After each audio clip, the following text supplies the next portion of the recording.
여러분 안녕하세요. 오늘은 시편 1편에 대해서 나누고자 합니다. 여러분들 시편은 잘 읽어지고 계신가요?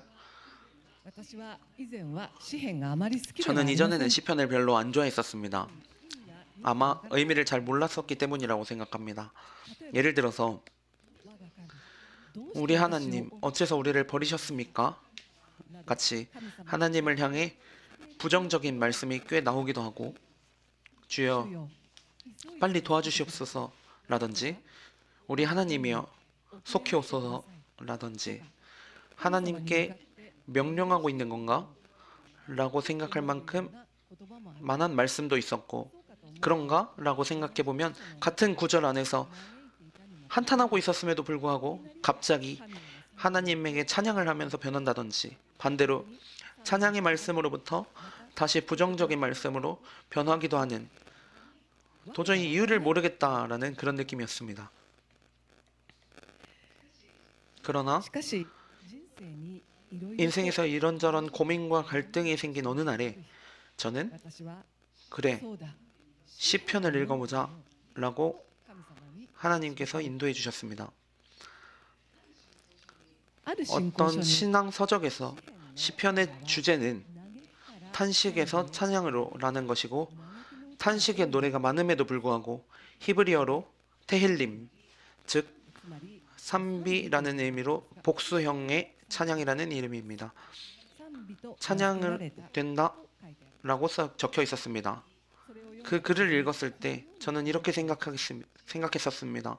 시편은 작가가 자신의 신앙의 깊이나 미사여구만 늘어놓은 것이 아니라 작자들이 지금이라고 할까, 당시의 상태, 내 상태로 비슷하게 탄식과 한숨밖에 나올 수 없는 상황도 있었을 것이라고.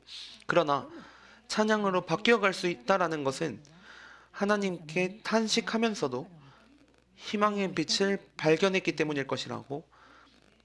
그렇기 때문에 시편을 읽어보겠다고 결심하게 되었습니다. 물론 참고서도 한 권을 들고서 말입니다. 전기가 길어져서 죄송합니다만은 시편은 기원전 1400년경부터 500년 정도까지의 약 900년 동안에 쓰여진 것으로 전해지고 있습니다. 오래된 것 중에는 모세 시대의 노래도 있고, 시편 90편은 모세가 쓴 것으로 알려져 있습니다. 그로부터 약 400년 후 다윗 왕의 시대에는 다윗이 쓴 노래라고 전해지는 것이 가장 많이 전해지고 있습니다. 다윗은 하프의 명수였기 때문에 하프를 연주하면서 많은 노래를 직접 만들고 불렀을 것입니다. 또 곡물이나 동물의 제물만을 바치는 예배가 아니라 성가대의 찬양 예배를 처음 시작한 것도 다윗이었습니다. 불행히도 그 당시에는 악보나 녹음 장치가 없었기 때문에 멜로디는 알 수 없지만 기록되어지고 보존되어 있는 이 노래들이 정리되고 또 편찬되기 시작된 것은 바빌론 포로 시대 이후 기원전 500년도부터 400년경이라고 전해지고 있습니다. 바빌론 포로는 남유다 왕국이 공격을 받아 멸망하고, 살아남은 사람들은 바빌론 제국의 노예로서 끌려갔다는 암울한 역사입니다. 그러나 그 후에 바빌론이 다른 나라에 의해서 멸망당하고, 이스라엘의 백성 중 일부는 고향으로 돌아갈 수 있었습니다. 자신들의 나라를 재건하고자 했고, 나라뿐만이 아니라 하나님으로부터 떠나갔던 자신들의 마음도 재건하고 싶었습니다. 하나님께 돌아가려고 했던 것입니다. 이 고통스러운 경험이 있었기 때문에 선배들이 기록했던 하나님의 율법과 선배들이 하나님께 바쳤던 노래들을 자신들의 것으로 또 예배자로서 회복되기를 바랐던 것입니다. 이 역사를 보면 탄식에서 찬양으로라는 주제가 조금 더 이해될 수 있을 것 같네요. 지금 일본에서 살아가는 우리들은 나라가 멸망한다던가 노예로 끌려간다던가 하는 경험을 할 일은 없겠지만은 각자의 인생 속에서 어두운 경험을 겪는 일이 많이 있지는 않으십니까? 고린도전서 10장 13절을 앞에 스크린에 비추겠습니다. 사람이 감당할 시험 밖에는 너희가 당한 것이 없나니 오직 하나님은 미쁘사 너희가 감당하지 못할 시험 당함을 허락하지 아니하시고 시험 당할 즈음에 또한 피할 길을 내사 너희로 등이 감당하게 하시느니라.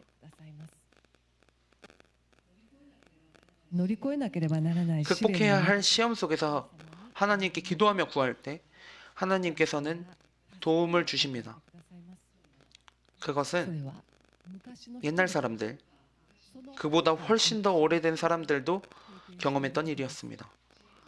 시편은 수천 년 전 사람들에 의해서 불러졌던 노래였지만 우리들도 그들과 공감하고 공명할 수 있는 건 아닐까 하고 생각합니다. 그러면 시편 1편을 보실까요? 성경을 봐주시기 바랍니다. 시편 1편 1절부터 읽도록 하겠습니다. 복 있는 사람은 악인들의 꾀를 따르지 아니하며 죄인들의 길에 서지 아니하며 오만한 자들의 자리에 앉지 아니하고 오직 여호와의 율법을 즐거워하여 그의 율법을 주야로 묵상하는도다.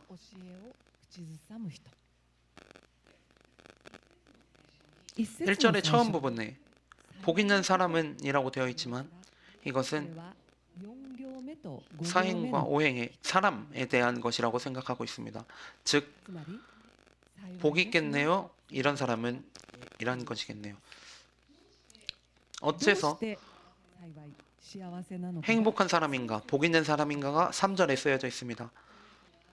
그는 시냇가에 심은 나무가 철을 따라 열매를 맺으며 그 잎사귀가 마르지 아니함 같으니 그가 하는 모든 일이 다 형통하리로다.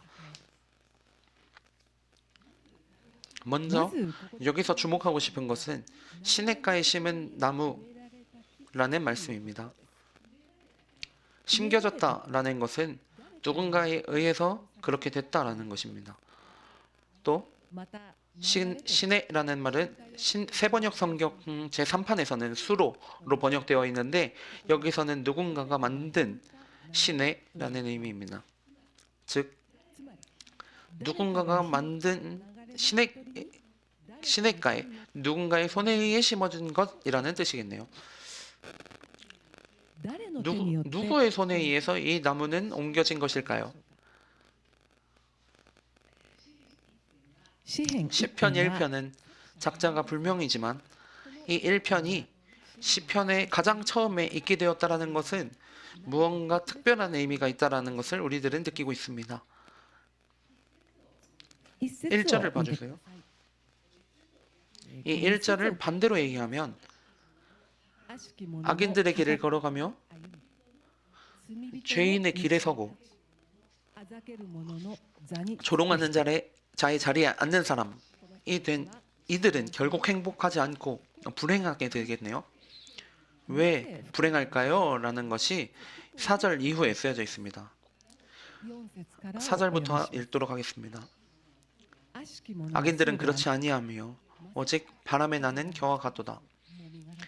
그러므로 악인들은 심판을 견디지 못하며 죄인들이 의인들의 모임에 들지 못하리로다. 무릇 의인들의 길은 여호와께서 인정하시나 악인들의 길은 망하리로다. 악인이란 하나님으로부터 멀어져 멸망을 향해 나아가는 죄인의 입장에 선 사람으로 그 결과 하나님으로부터 점점 멀어지고 멸망을 향해 가는 불행한 사람이다라는 것입니다. 바야흐로 이스라엘 백성들은 포로로 잡혀갔고 70년 동안이나 적국의 노예가 되었었습니다. 그러나 자비로우신 하나님은 백성들을 노예 상태에서 구원해 주셨습니다. 그렇네요. 사람들은 희망이 없는 마른 나무 같았지만 하나님에 의해 하나님께서 이끌어 주신 시냇가로 옮겨진 나무가 된 것입니다. 하나님의 인도하심으로 자신들의 땅으로 돌아갈 수 있었을 때 사람들은 하나님께 감사하며 자신들의 계명으로 가장 처음 부르고 싶었던 노래가 바로 이 1편이었을 것이라고 저는 생각합니다. 2절에 주야로 그 율법을 묵상하는 사람이라고 나와 있는데 이 말씀에는 그들의 마음이 잘 드러난 것 같습니다. 하루 종일 하나님의 율법을 마음에 새기기 때문에 묵상하는 것이 가능하겠지요. 하나님께서 가르쳐 주신 가르침을 이번에는 절대로 잊지 않겠다라는 그런 결심이 느껴지는 부분입니다. 다음으로 3절의 후반부를 보도록 하겠습니다. 철을 따라 열매를 맺으며 그 잎사귀가 마르지 아니함 같으니 그가 하는 모든 일이 다 형통하리로다. 굉장한 축복이네요. 열매를 맺고 또 언제까지나 마르지 않으며 하는 모든 일이 번성한다, 형통하다라는 것은 우리 삶에서 일어날 수 있는 걸까요? 세상에서는 번영하고 있던 기업이 문제를 일으키고 경영진이 퇴임하거나 기업 자체가 매각되는 등 흥망성쇠를 눈앞에서 목격하는 일이 종종 있습니다. 그러나 영원히 번성하는 상태를 보는 것은 드물겠지요. 쇠퇴해가는 이유는 대체로 어떤 문제를 그대로 방치하거나 또 무시한 그 결과로 그 나쁜 일이 사람이나 기업을 천천히 침식해가기 때문인 것 같습니다. 앞서 기원전 1000년경의 다윗 왕 시대에는 다윗이 쓴 노래가 가장 많다고 말씀드렸습니다만 시편 중에서 다윗이 쓴 것으로 전해지는 노래가 가장 많고 150편 중에 73편이 다윗의 노래라고 전해지고 있습니다. 오늘은 보지 않겠지만 시편을 읽을 때 다윗이 어떤 인물이었는지를 잘 알 수가 있습니다. 다윗은 죄를 지었을 때도 하나님을 바라보며 하나님께 돌아갔기 때문에 하나님은 다윗을 용서하시고 다윗에게 사랑의 마음을 담아 나의 종 다윗이라고 부르셨습니다. 하나님의 종인 다윗 왕에게 백성들도 따라갔습니다.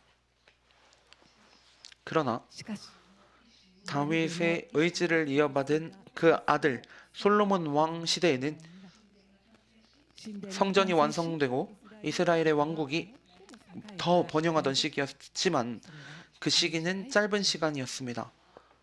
솔로몬은 많은 아내를 두었고 정치적인 이유로 하나님께서 엄격하게 금지하셨던 이방 아내들도 많이 맞이하게 되었습니다.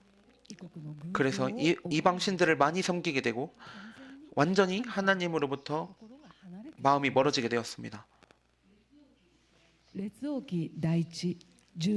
열왕기상 11장 6절을 앞에 비추겠습니다. 솔로몬이 여호와의 눈앞에서 악을 행하여 그의 아버지 다윗이 여호와를 온전히 따름같이 따르지 아니하고 다른 나라와 동맹을 맺고 정치적인 수완을 발휘하는 데만 관심이 쏠려 있었던 솔로몬은 그의 지혜와 명예, 부가 하나님께서 주신 것임을 잊어버렸던 것 같습니다. 모든 것이 자신의 영광이 되어버린 왕의 하나님에 대한 배신은 국가도 백성들의 마음도 침식시키며 이스라엘을 쇠퇴하도록 이끌었습니다. 아이러니하게도 최대의 번영이 영적인 침식의 기회가 되어버리고 말았습니다. 이 이스라엘의 역사를 통해서 하나님은 우리들에게도 경고의 종소리를 울리고 계십니다. 고민하고 고통스러워하고 실패가 가득한 때에는 하나님께 의지하고 도와주신 하나님께 감사하지만 우리들은 모든 일이 잘 풀리고 만족스러워지면 시간이 지나면서 하나님께서 도와주신 것을 잊어버리고 맙니다. 모든 것이 자신만의 영광으로 바뀌어버리고 만다면 거기에는 가장 큰 함정이 기다리고 있는 것입니다. 예레미야서 13장 16절을 앞에 비추겠습니다. 그가 어둠을 일으키시기 전 너희 발이 어두운 산에 거치기 전 너희 바라는 빛이 사망의 그늘로 변하여 침침한 어둠이 되게 하시기 전에 너희 하나님 여호와께 영광을 돌리라. 이것은 바빌론의 포로로 잡혀가기 전에 선지자 예레미야를 통해서 이스라엘의 백성들에게 하나님이 경고하셨던 말씀입니다. 이스라엘은 몇 번이고 이런 배반의 역사를 반복해가면서 하나님의 하나님에 의해 심겨진 시냇가에 심어진 나무처럼 하나님께 돌아가 국가와 자신들의 영적 회복을 위해 바라며 걸어갔습니다.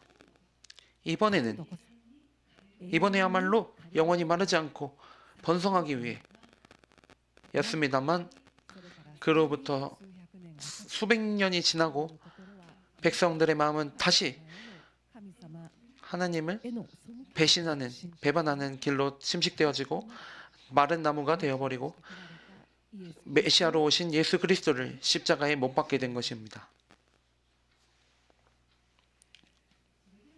그러면 이 1편 3절에 철을 따라 열매를 맺으며 그 잎사귀가 마르지 아니함 같으니 그가 하는 모든 일이 다 형통하리로다. 그 철이라는 것은 도대체 언제일까요? 구약의 이스라엘만이 아니라 성경은 현재 우리들에게도 말을 걸고 있습니다. 우리는 언제 그와 같은 은혜를 맛볼 수 있을까요?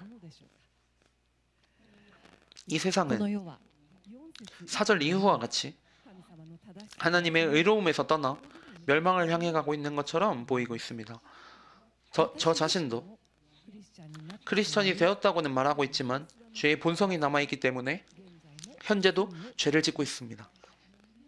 우리들은 모두 불완전한 존재입니다. 죄로 가득한 이 세상에서 불완전한 상태로 살아가는 우리들에게 주어진 가장 큰 은혜는 예수 그리스도입니다.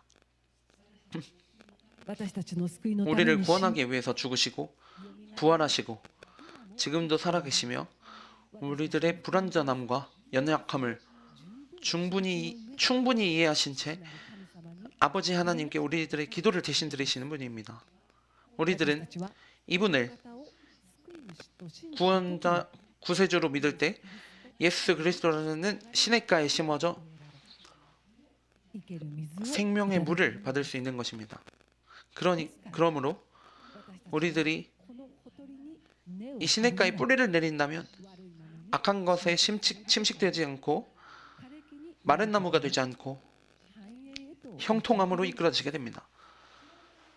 이렇게 생각해보면 철을 따라라는 말은 우리가 예수님을 믿은 순간을 의미할 수도 있겠지만 우리들은 그때 주어진 영원한 생명의 길을 지금도 걸어가고 있습니다. 그 목표는 하늘의 천국입니다. 철을 따라라는 말은 다시 예수님께서 이 세상에 오시는 그 목표의 때가 올 것이라는 의미로 해석될 수도 있습니다.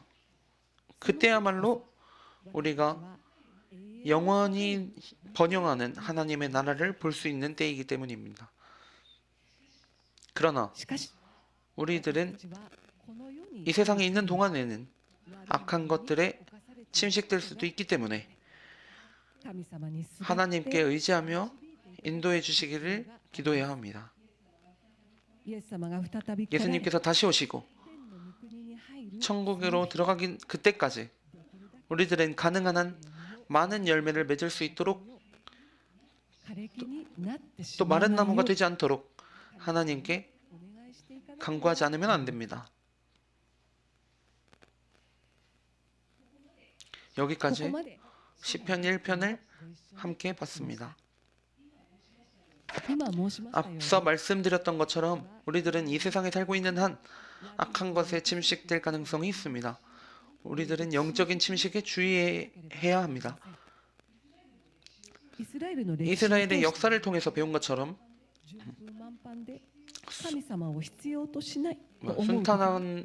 순탄하고 모든 것이 잘 풀릴 때 하나님이 필요 없다고 생각하게 되면 영적인 침식이 시작됩니다. 그로 인해 하나님께서 우리에게 주신 은혜에서 멀어지고 또 하나님을 무시하며 잊어버리게 되는 함정에 빠지게 되는 것입니다.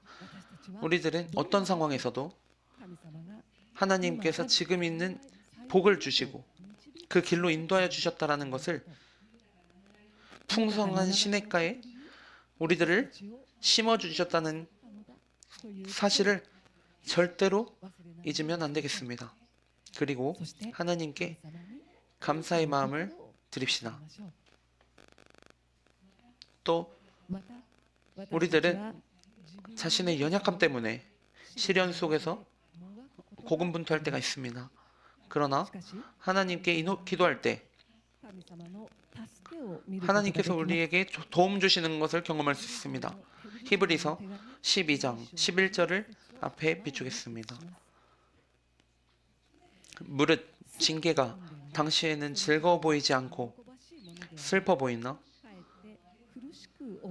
후에 그로 말미암아 연단받은 자들은 의와 평강의 열매를 맺느니라. 우리들은 시련을 통과하지 않으면 하나님이 가르쳐 주신 올바른 길을 걷고 진정한 평안을 얻는 것이 되지 않지는 않을까요? 시련의 순간이야말로 시편의 주제인 탄식에서 하나님께 드리는 찬양의 노래로 변화되는 그 체험을 할 수 있는 기회일지도 모르겠습니다. 우리들은 어떤 상황에서도 하나님을 신뢰하고 예수 그리스도라는 시냇가에 제대로 뿌리를 깊이 내리며 살아가야 합니다. 마지막으로 복 있는 사람이라고 1편의 저자는 노래했습니다. 그리고 바벨론 포로에서 구출된 사람들은 이 노래를 교훈 삼아 시편의 선두에 놓았다고 앞서서 말씀드렸습니다. 그러나 이 노래를 통해 복 있는 사람이라고 우리에게 부르시는 분은 사실 하나님 자신입니다. 의로운 자는 축복받고 악한 자는 불행하게 된다는 하나님의 응답은 명확합니다. 전자는 하나님을 신뢰하고 살아가는 자들이고 후자는 하나님을 잊고 자기 중심으로 살아가는 자들입니다. 이 하나님의 부르심을 항상 마음에 새기도록 합시다. 낮이나 밤이나 하나님의 교훈을 마음에 새기고 목표인 천국까지 영생의 길을 하나님께 인도받으며 걸어가도록 합시다. 기도합시다. 하나님, 시편 1편을 통해 저희들을 가르치시고 인도해 주셔서 감사합니다. 저희들은 이 세상에 살아가고 있는 한 이 세상과 맞추어 살며 악한 것들로부터 영향을 받아 그것에 대해 깨닫지 못한 채 살아가기도 합니다. 하나님, 저희들을 영적인 침식으로부터 지켜주십시오. 예수님이라는 풍성한 시냇가에 하나님에 의해 심겨진 존재임을, 그 은혜를 잊지 않도록 도와주십시오. 저희들이 자신의 연약함을 깨닫고 시련 속에서 고통받을 때 주님께 도움을 구하며 기도하는 자가 되게 하여 주십시오. 당신의 가르침을 항상 마음에 새기도록 하여 주십시오. 주님의 시냇가에 제대로 뿌리를 깊게 내리는 자가 되게 하여 주십시오. 하나님, 당신의 나라에 이를 그날까지 복 있는 사람이라고 우리에게 말씀하여 주시는 당신의 음성을 언제나 이 마음의 귀가 들을 수 있도록 예수 그리스도의 이름으로 기도드립니다. 아멘.